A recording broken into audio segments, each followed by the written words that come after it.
Hi. Unfortunately, we had to cancel the talk that we had planned for GDC. But we do have some super exciting news about PS5. And who better to bring that to you than the one and only Mark Cerny. Without further ado, over to you, Mark. Thank you, Jim. There will be lots of chances later on this year to look at the PlayStation 5 games. Today, I want to talk a bit about our goals for the PlayStation 5 hardware and how they influenced the development of the console. I think you all know I'm a big believer in console generations. Once every 5 or 6 or 7 years, a console arrives with substantially new capabilities. There's a lot of learning by the game developers, hopefully not too overwhelming, and soon there's games that could never have been created before. Now, it used to be that as a console designer, you'd somehow intuit what would be the best set of capabilities for the new console, and then build it in complete secrecy. For the PlayStation consoles, that period lasted through PlayStation 3, a powerful and groundbreaking console, but also one that caused quite a lot of heartache, as it was initially difficult to develop games for. So, starting with PlayStation 4, we've taken a different approach, roughly centered around 3 principles. The first of these is listening to the developers, which is to say that a lot of what we put into a console derives directly from the needs and aspirations of the game creators. We definitely do have some ideas of our own, but at the core of our philosophy for designing consoles is that game players are here for the fantastic games. Which is to say that game creators matter. Anything we can do to make life easier for the game creators or help them realize their dreams, we will do. So, about once every 2 years, I take a tour of the industry. I go to the various developers and publishers, sit down, and discuss how they're doing with the current consoles and what they'd like to see in future consoles. This requires weeks on the road, as reaching the bulk of the game creators involves talking to well over 100 people at something like 24 publishers and developers. And it is incredibly valuable. By the way, the feature most requested by the developers, that was an SSD, which we were very happy to put in the hardware, but a lot of problem solving was required. I'll be doing a deep dive on the SSD and surrounding systems later on in this talk. It's also key to make a generational leap while keeping the console sufficiently familiar to game developers. I think about this in terms of balancing evolution and revolution. Now, with PlayStation 1, 2, and 3, the target was a revolution each time with a brand new feature set. That was great in many ways, but time for the developers to get up and running got longer with each console. In the past, I've called this time to triangle. Here's what I had for those 3 consoles. To be clear, I'm not talking about time to make a game. Developers will be ambitious, and it may take them 6 years or so to realize their vision. What I'm talking about is that dead time before graphics and other aspects of game development are up and running, and trying to minimize that. On the other hand, if we're trying to reduce that dead time to 0, that means the hardware architecture can't change at all. We're handcuffed. We need to judge for each feature what value it adds and whether it's worth the increase in developer time needed to support it. So with PlayStation 4, we were able to strike a pretty good balance between performance and familiarity. We got required learning back to PlayStation 1 levels. With PS5, the GPU was definitely the area we felt the most tension between adding new features and keeping a familiar programming model. Ultimately, I think we've ended up with something under a month of getting up to speed. That feels like we're striking about the right balance. I'll go into a bit more detail later today about our philosophy with the GPU and the specific feature set that resulted from it. It's also very important for us, as the hardware team, to find new dreams, by which I mean something other than CPU performance, GPU performance, and the amount of RAM. The increase in graphics performance over the past 2 decades has been astonishing, but there are other areas in which we can innovate and provide significant value to the game creators, and through them, the players. That's why the SSD was very much on our list of directions to explore, regardless of what came out of the conversations with game developers and publishers. The biggest feature in this category is the custom engine for audio. That's today's final topic. The push for vastly improved audio, and in particular 3D audio, isn't something that came out of the developer meetings. It's much more the case that we had a dream of what might be possible 5 years from now, and then worked out a number of steps we could take to set us on that path. So here again are the three principles, the first being enabling the desires of developers to drive the hardware design. To me, the SSD really is the key to the next generation. It's a game changer. And it was the #1 ask from developers for PlayStation 5. As in, we know it's probably impossible, but can you put an SSD in it? That was a discussion we were also having internally. It was clear that the presence of a hard drive in every PlayStation 4 was having a positive impact. A lot of things that would simply have been impossible at Blu-ray disc speeds were now possible. At the same time, though, in 2015 and 2016, when we were having these conversations, developers were already banging up against the limits of the hard drive, and a lot of developer time was being spent designing around slow load speeds.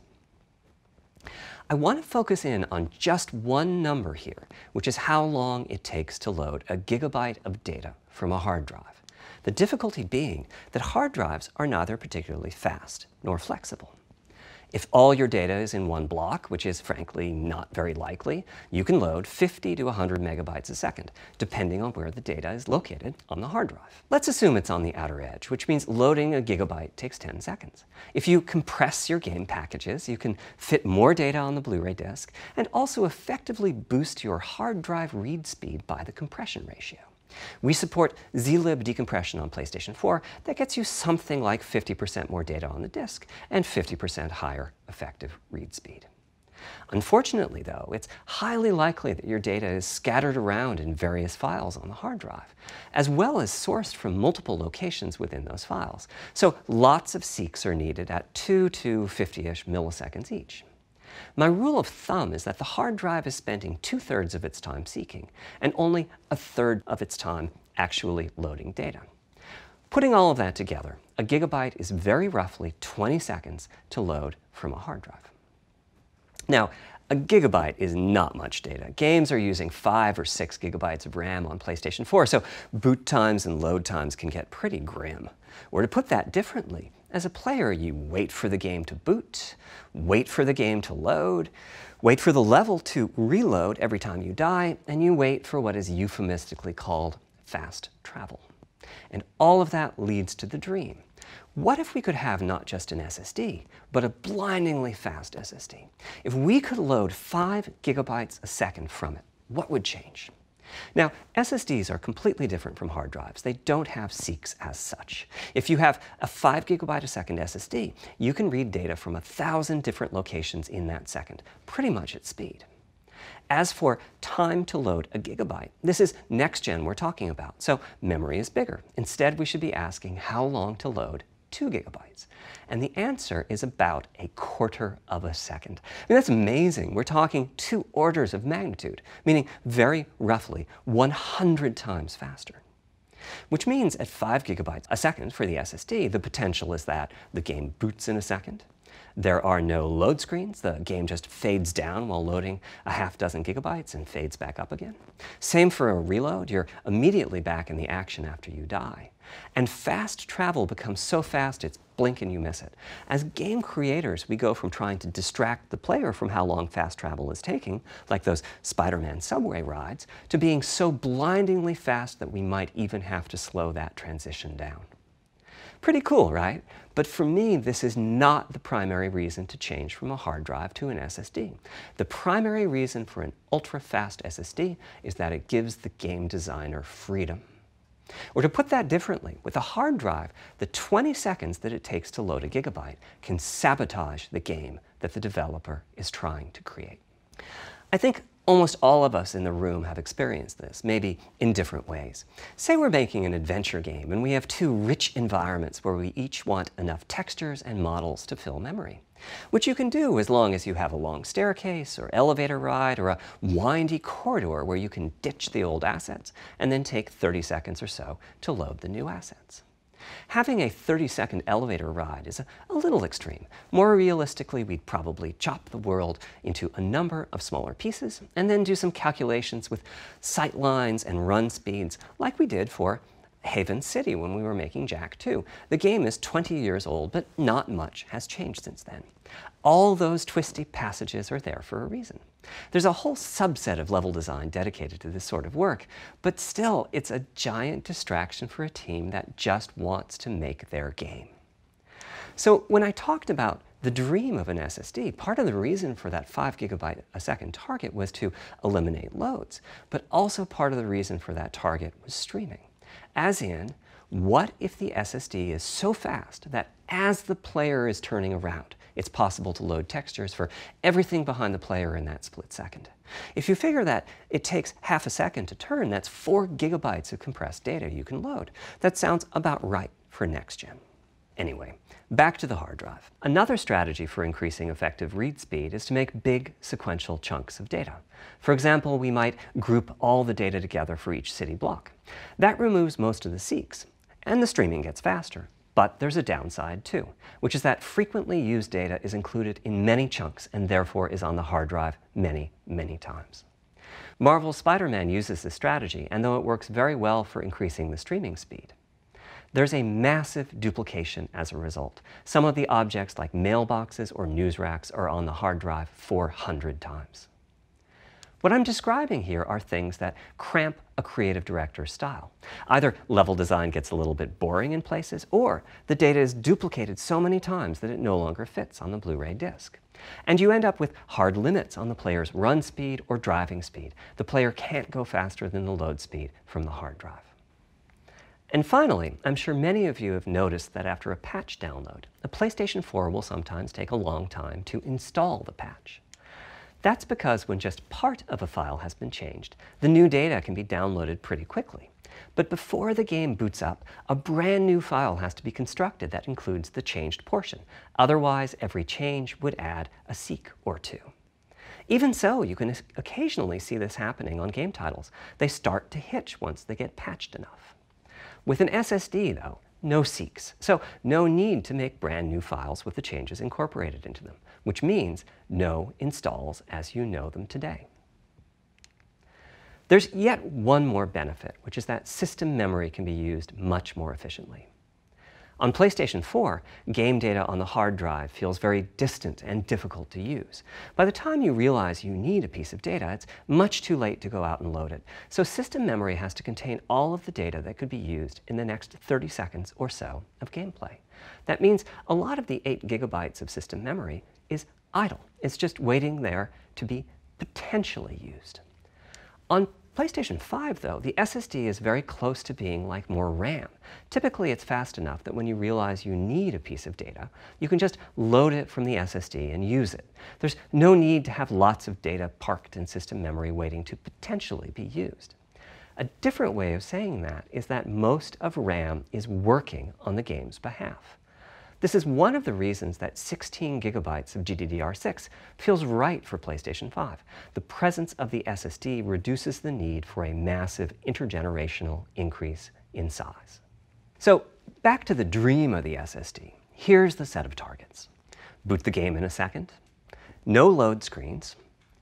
Design freedom, meaning no twisty passages or long corridors. More game on the disk and more game on the SSD. And finally, those patch installs go away. The reality, though, is that the SSD is just one piece of the puzzle. There's a lot of places where bottlenecks can occur in between the SSD and the game code that uses the data. You can see this on PlayStation 4. If I use an SSD with 10 times the speed of a standard hard drive, I probably see only double the loading speed, if that. For PlayStation 5, our goal was not just that the SSD itself be 100 times faster. It was that game loads and streaming would be 100 times faster. So every single potential bottleneck needed to be addressed. And there are a lot of them. Let's look at check-in and what happens when its overhead gets 100 times larger. Conceptually, check-in is a pretty simple process. Data is loaded into system memory from the hard drive or SSD. It's examined, a few values are tweaked to check it in, and then it's moved to its final location. At the SSD speeds we're talking about, that last part, moving the data, meaning copying it from one location to another, takes roughly an entire next-gen CPU core. And that's just the tip of the iceberg. If all the overheads get 100 times larger, that will cripple the frame rate as soon as the player moves and that massive stream of data starts coming off the SSD. So to solve all of that, we built a lot of custom hardware, namely a custom flash controller and a number of custom units in our main chip. The flash controller in the SSD was designed for smooth and bottleneck-free operation, but also with games in mind. For example, there are 6 levels of priority when reading from the SSD. Priority is very important. You can imagine the player heading into some new location in the world and the game requesting a few gigabytes of textures. And while those textures are being loaded, an enemy is shot and has to speak a few dying words. Having multiple priority levels lets the audio for those dying words get loaded immediately. On one side, that flash controller connects to the actual flash dies that supply the storage. To reach our bandwidth target of 5 gigabytes a second, we ended up with a 12-channel interface. 8 channels wouldn't be enough. The resulting bandwidth we've achieved is actually 5.5 gigabytes a second. With a 12-channel interface, the most natural size that emerges for an SSD is 825 gigabytes. The key question for us was, is that enough? I mean, it's tempting to add more, but flash certainly doesn't come cheap, and we have a responsibility to our gaming audience to be cost-effective with regards to what we put in the console. Ultimately, we resolved this question by looking at the play patterns of a broad range of gamers. We examined the specific games that they were playing over the course of a weekend or a week or a month, and whether that set of games would fit properly on the SSD. We were able to establish that the friction caused by reinstalls or redownloads would be quite low, and so we locked in on that 825 gigabyte size, while also preparing multiple strategies so that those who want more storage can add it. I'll go through the details in a moment. Back to the flash controller. On the other side, it connects to our main custom chip via 4 lanes of Gen 4 PCIe. And inside the main custom chip is a pretty hefty unit dedicated to I/O. Before we talk about what that does, let's talk compression for a moment. PlayStation 4 used zlib as its compression format. We decided to use it again on PlayStation 5, but on my 2017 tour of developers, I learned about a new format called Kraken from Rad Game Tools. It's like zlib's smarter cousin. Simple, similar types of algorithms, but about 10% better compression, which is pretty big. That means 10% more game on the UHD Blu-ray disc or on the SSD. Kraken had only been out for a year, but it was already becoming a de facto industry standard. Half of the teams I talked to were either using it or getting ready to evaluate it. So we hustled and built a custom decompressor into the I/O unit, one capable of handling over 5 gigabytes of Kraken format input data a second. After decompression, that typically becomes 8 or 9 gigabytes, but the unit itself is capable of outputting as much as 22 gigabytes a second if the data happen to compress particularly well. By the way, in terms of performance, that custom decompressor equates to 9 of our Zen 2 cores. That's what it would take to decompress the Kraken stream with a conventional CPU. There's a lot more in the custom I/O unit, including a dedicated DMA controller. The game can direct exactly where it wants to send the data coming off of the SSD. This equates to another Zen 2 core or 2 in terms of its copy performance. Its primary purpose is to remove check-in as a bottleneck. There's 2 dedicated I/O coprocessors and a large RAM pool. These aren't Zen 2 cores. They're there principally to direct the variety of custom hardware around them. One of the coprocessors is dedicated to SSD I/O. This lets us bypass traditional file I/O and its bottlenecks when reading from the SSD.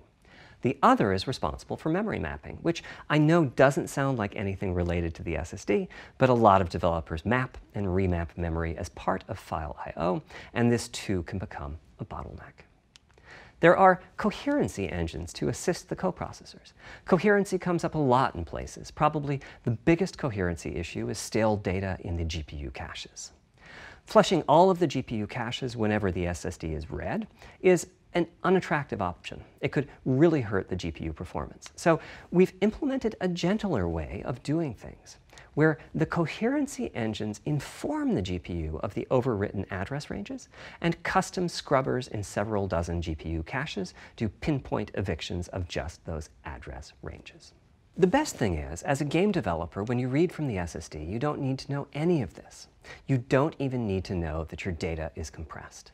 You just indicate what data you'd like to read from your original uncompressed file and where you'd like to put it, and the whole process of loading it happens invisibly to you and at very high speed. Back to the dream. Thanks to all of that surrounding hardware, our 5.5 gigabytes a second really should translate into something like 100 times faster I/O than PS4 and allow the dream of no load screens and super fast streaming to become a reality.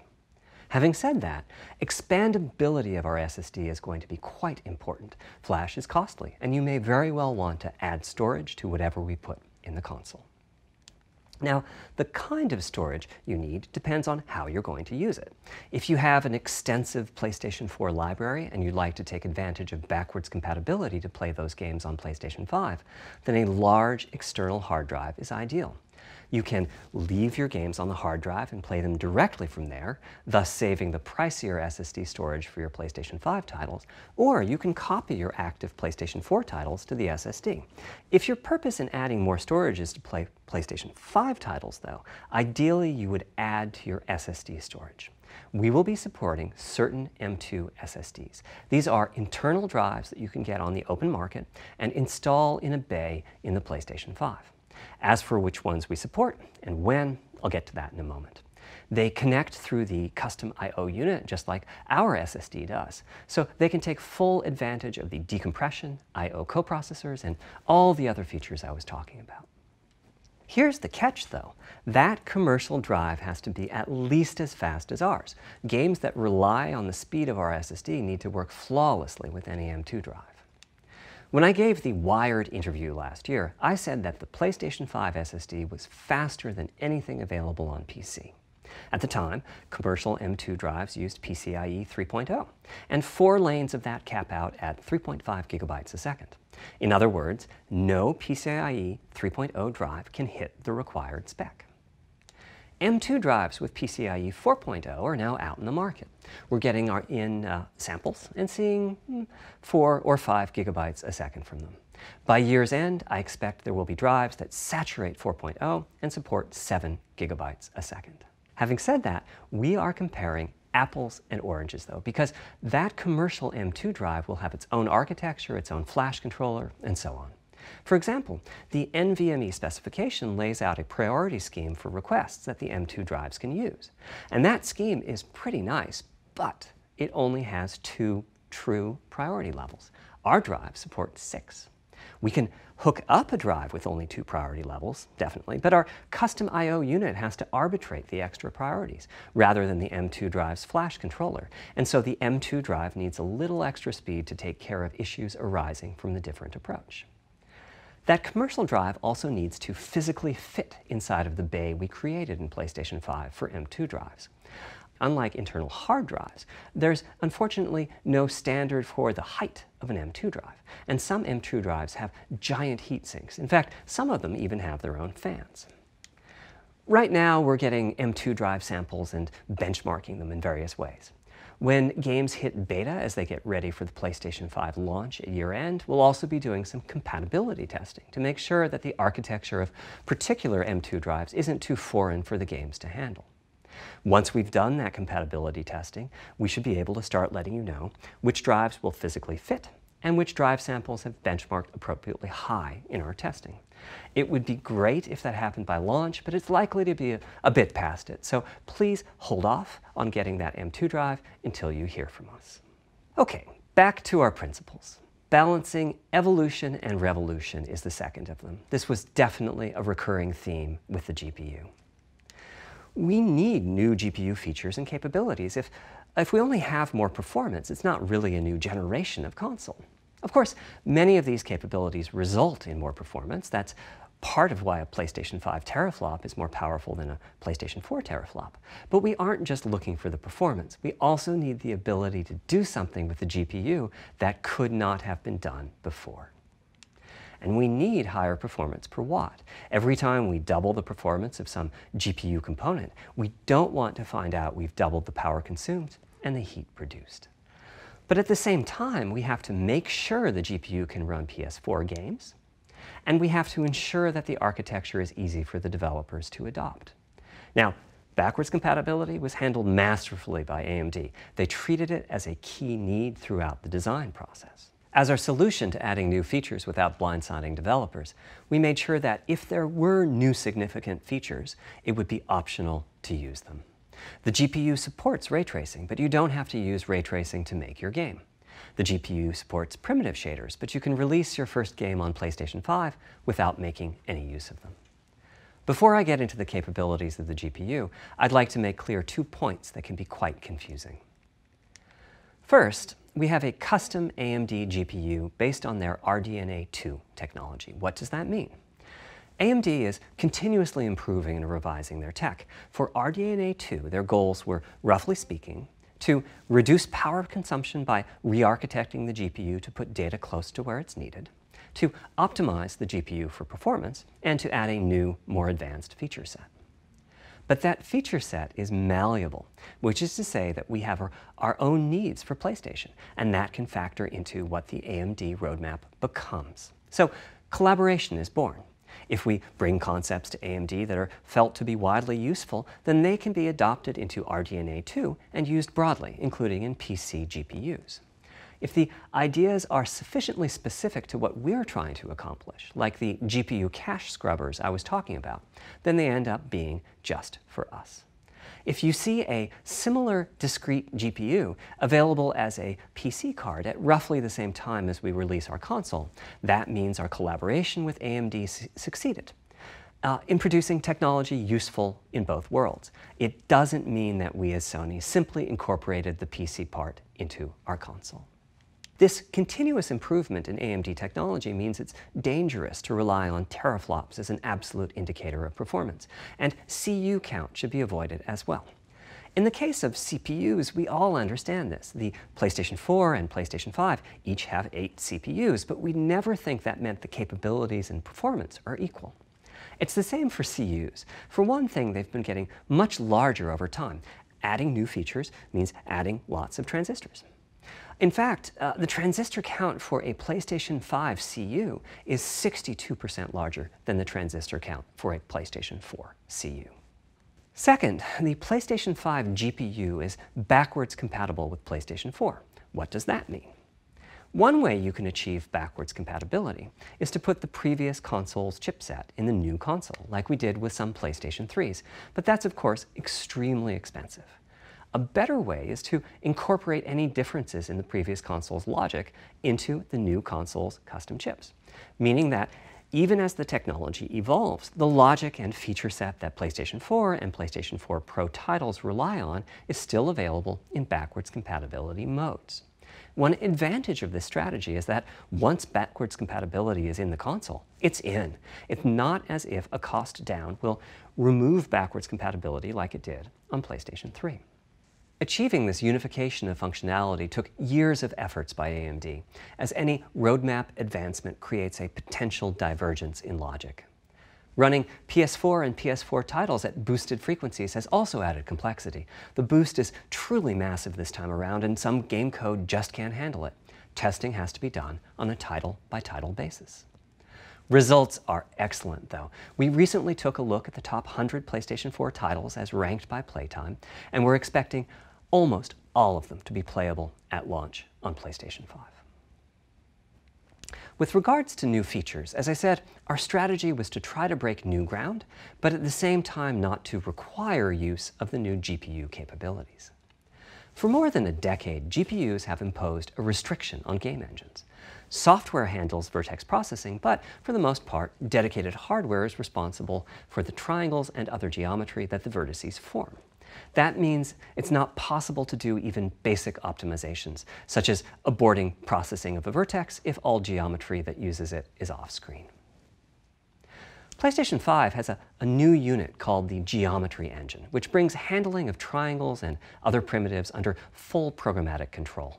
As a game developer, you're free to ignore its existence and use the PlayStation 5 GPU as if it were no more capable than the PS4 GPU, or you can use this new intelligence in various ways. Simple usage could be performance optimization, such as removing backfaced or off-screen vertices and triangles. More complex usage involves something called primitive shaders, which allow the game to synthesize geometry on the fly as it's being rendered. It's a brand new capability. Using primitive shaders on PlayStation 5 will allow for a broad variety of techniques, including smoothly varying level of detail, addition of procedural detail to close-up objects, and improvements to particle effects and other visual special effects. Another major new feature of our custom RDNA 2-based GPU is ray tracing, using the same strategy as AMD's upcoming PC GPUs. The CUs contain a new specialized unit called the intersection engine, which can calculate the intersection of rays with boxes and triangles. To use the intersection engine, first you build what is called an acceleration structure. It's data in RAM that contains all of your geometry. There's a specific set of formats you can use. They're variations on the same BVH concept. Then, in your shader program, you use a new instruction that asks the intersection engine to check a ray against the BVH. While the intersection engine is processing the requested ray triangle or ray box intersections, the shaders are free to do other work. Having said that, the ray tracing instruction is pretty memory intensive, so it's a good mix with logic-heavy code. There's of course no need to use ray tracing. PS4 graphics engines will run just fine on PlayStation 5. But it presents an opportunity for those interested. I'm thinking it'll take less than 1 million rays a second to have a big impact on audio. That should be enough for audio occlusion and some reverb calculations. With a bit more of the GPU invested in ray tracing, it should be possible to do some very nice global illumination. Having said that, adding ray-traced shadows and reflections to a traditional graphics engine could easily take hundreds of millions of rays a second, and full ray tracing could take billions. How far can we go? I'm starting to get quite bullish. I've already seen a PlayStation 5 title that's successfully using ray tracing-based reflections in complex animated scenes with only modest costs. Another set of issues for the GPU involved size and frequency. How big do we make the GPU, and what frequency do we run it at? This is a balancing act. The chip has a cost, and there's a cost for whatever we use to supply that chip with power and to cool it. In general, I like running the GPU at higher frequency. Let me show you why. Here's 2 possible configurations for a GPU roughly of the level of the PlayStation 4 Pro. This is a thought experiment. Don't take these configurations too seriously. If you just calculate teraflops, you get the same number. But actually, the performance is noticeably different because teraflops is defined as the computational capability of the vector ALU. That's just one part of the GPU. There are a lot of other units. And those other units all run faster when the GPU frequency is higher. At 33% higher frequency, rasterization goes 33% faster. Processing the command buffer goes that much faster. The L2 and other caches have that much higher bandwidth, and so on. About the only downside is that system memory is 33% further away in terms of cycles. But the large number of benefits more than counterbalance that. As a friend of mine says, a rising tide lifts all boats.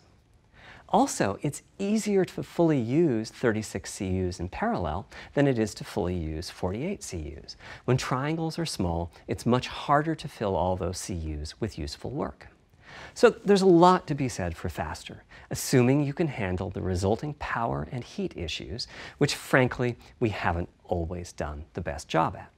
Part of the reason for that is, historically, our process for setting CPU and GPU frequencies has relied on some heavy-duty guesswork with regards to how much electrical power games will consume and how much heat will be produced as a result inside of the console.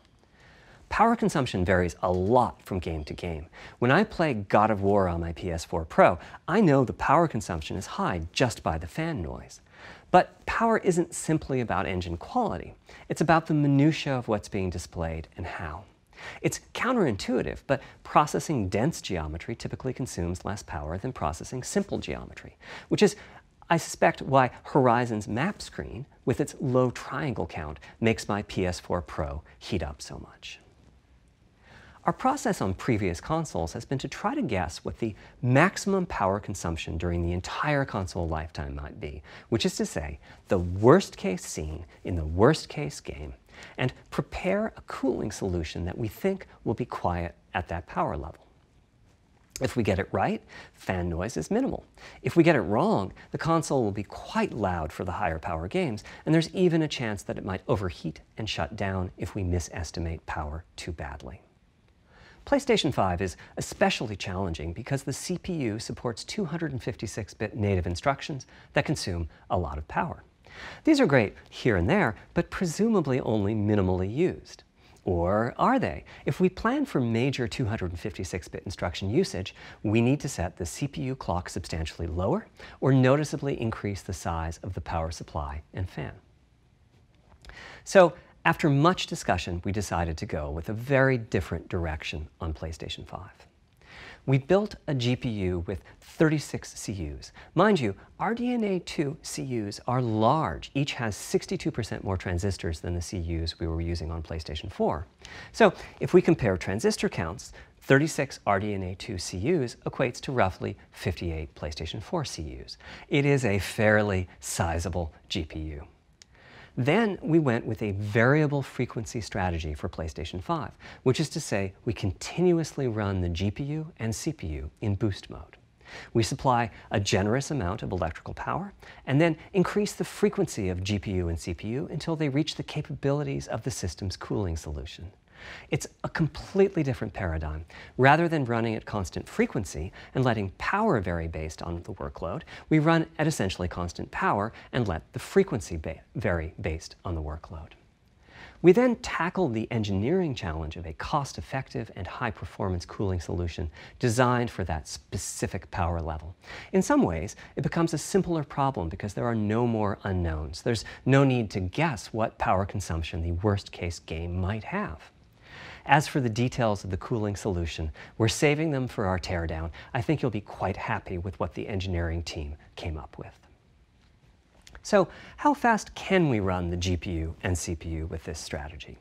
The simplest approach would be to look at the actual temperature of the silicon die and throttle the frequency on that basis. But that won't work. It fails to create a consistent PlayStation 5 experience. It wouldn't do to run a console slower simply because it was in a hot room. So rather than look at the actual temperature of the silicon die, we look at the activities that the GPU and CPU are performing and set the frequencies on that basis, which makes everything deterministic and repeatable. While we're at it, we also use AMD's SmartShift technology and send any unused power from the CPU to the GPU so it can squeeze out a few more pixels. The benefits of this strategy are quite large. Running a GPU at 2 GHz was looking like an unreachable target with the old fixed frequency strategy. With this new paradigm, we're able to run way over that. In fact, we have to cap the GPU frequency at 2.23 GHz so that we can guarantee that the on-chip logic operates properly. 36 CUs at 2.23 GHz is 10.3 teraflops, and we expect the GPU to spend most of its time at or close to that frequency and performance. Similarly, running the CPU at 3 GHz was causing headaches with the old strategy. But now we can run it as high as 3.5 GHz. In fact, it spends most of its time at that frequency. That doesn't mean all games will be running at 2.23 GHz and 3.5 GHz. When that worst-case game arrives, it will run at a lower clock speed, but not too much lower. To reduce power by 10%, it only takes a couple of % reduction in frequency, so I'd expect any downclocking to be pretty minor. All things considered, the change to a variable frequency approach will show significant gains for PlayStation gamers. The final of our 3 principles was about finding new dreams. It's important for us on the hardware team to find new ways to expand or deepen gaming, and that's what led us to a focus on 3D audio. As players, we experience the game through the visuals, through audio, and through the feedback we receive from the controller, such as rumble or haptics. Personally, I feel a game is just dead without audio. Visuals are, of course, important, but the impact of audio is huge as well. At the same time, the audio team on a game project has to do a lot with a little. For example, on PlayStation 4, there's fierce competition for the Jaguar CPU cores. Audio typically ends up getting just a fraction of a core.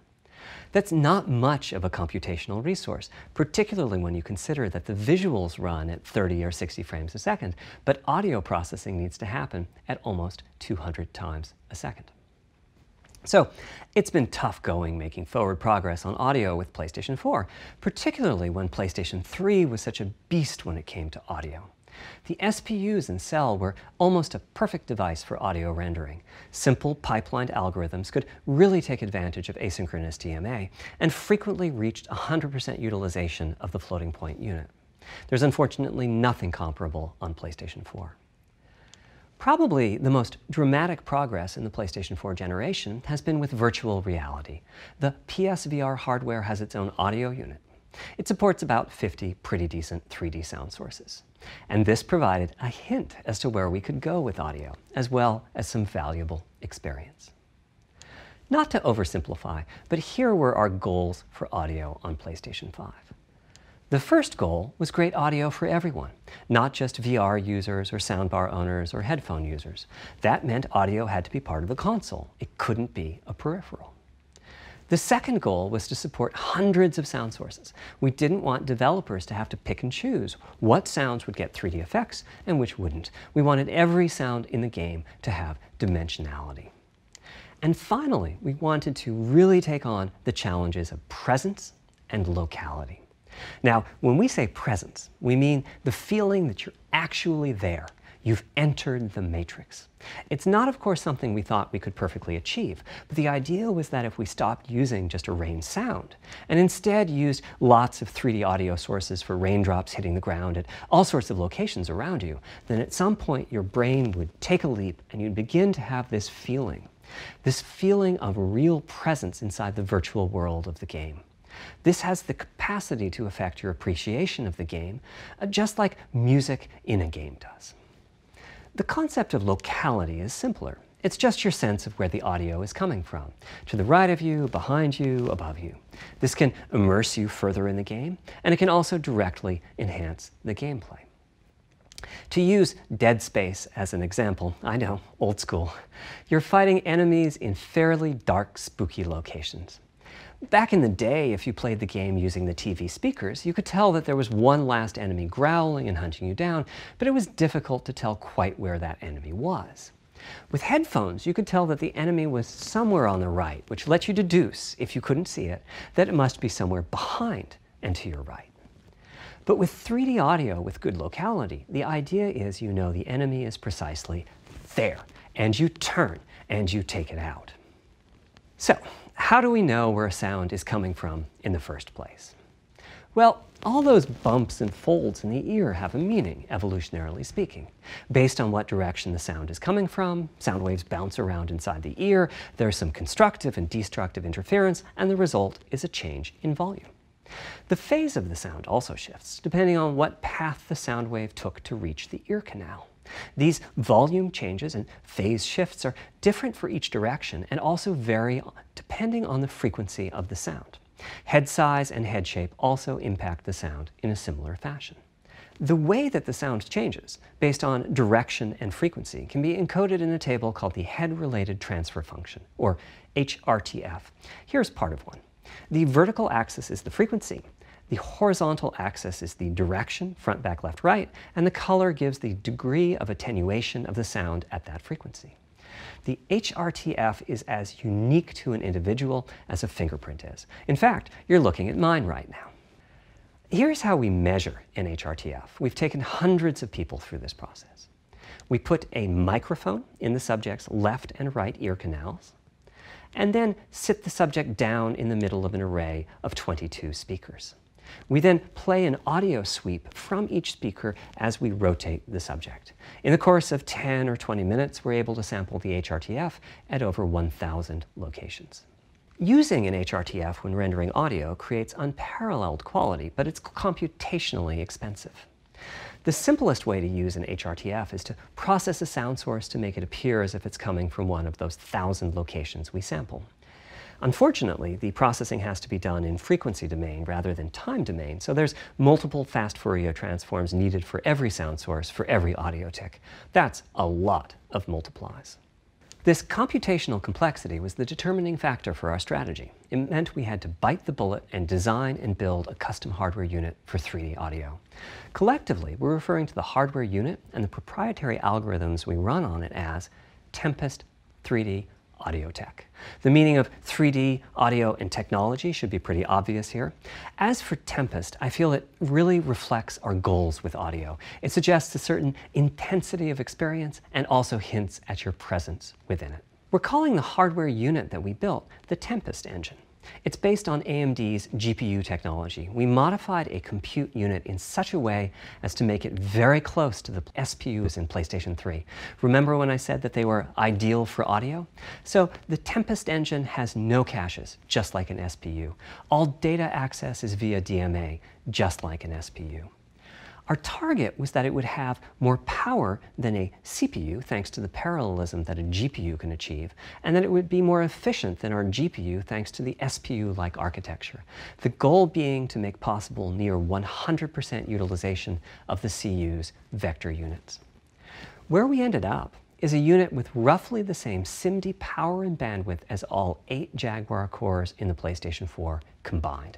If we were to use the same algorithms as PSVR, that's enough for something like 5,000 sound sources. But of course, we want to use more complex algorithms, and we don't need anything like that number of sounds.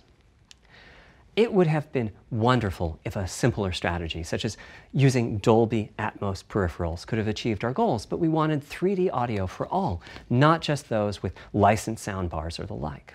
Also, we wanted many hundreds of sound sources, not just the 32 that Atmos supports.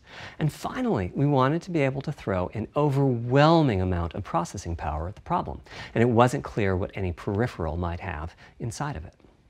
In fact, with the Tempest engine, we've even got enough power that we can allocate some to the games, to the extent that games want to make use of convolution reverb and other algorithms that are either computationally expensive or need high bandwidth. But the primary purpose of the Tempest engine remains 3D audio. Now, 3D audio is a major academic research topic. It's safe to say that no one in the world has all of the answers. And the set of algorithms that has to be invented, tuned, or implemented to realize our vision for 3D audio is immense. For example, use of HRTFs in games is quite complex. Before, I talked about making a sound source appear as if it's coming from one of those 1,000 HRTF sample locations. But for high-quality 3D game audio, we have to handle other possibilities. The sound source might not be at one of the 1,000 HRTF sample locations, so we have to blend the HRTF data from the closest locations that we have sampled. The sound source might be moving, which needs very special handling as that blend keeps changing, and that can cause phase artifacts in the resulting audio. Or the sound source might have a size to it, meaning it should feel as if it's coming from an area rather than a single point. There's also whole categories of approaches to be handled. 3D audio can be implemented using individual processing of 3D sound sources. But alternatively, ambisonics can be used for 3D audio. Ambisonics being somewhat like the spherical harmonics used in computer graphics. And finally, there's audio devices. The player might be using headphones or TV speakers or have a higher-end surround sound setup with 6 or more speakers, all of which need different approaches. That's a lot of variations. It's nice to have the computational resources of the Tempest engine, but it's clear that achieving our ultimate goals with 3D audio is going to be a multi-year, step-by-step process. Having said that, headphone audio implementation is largely complete at this time. It was a natural place for us to start. With headphones, we control exactly what each ear hears, and therefore the algorithmic development and implementation are more straightforward. For TV speakers and stereo speakers, we're in the process of implementing virtual surround sound. The idea being that if you're sitting in a sweet spot in front of the TV, then the sound can be made to feel as if it's coming from any direction, even behind you. Virtual surround sound has a lot in common with 3D audio on headphones, but it's more complex because the left ear can hear the right speaker and vice versa. We have a basic implementation of virtual surround sound up and running. We're now looking at increasing the size of that sweet spot which is to say, making the area you need to be in to feel the 3D effect larger, and we're also working to boost the sense of locality. Headphone audio is the current gold standard for 3D audio on PlayStation 5, but we're going to see what we can do to bring virtual surround sound to a similar level, after which we'll start in on setups with more speakers, such as 6-channel surround sound. It's now to the point where some of the PlayStation 5 games in development are extensively using these systems. One of the game demos allows you to toggle between conventional PlayStation 4-style stereo audio and our new 3D audio. I listened with just an ordinary pair of over-the-ear headphones, and wow, I could feel a difference. 3D audio has that dimensional feel to it. Conventional stereo audio feels smashed flat by comparison. The improvement is obvious.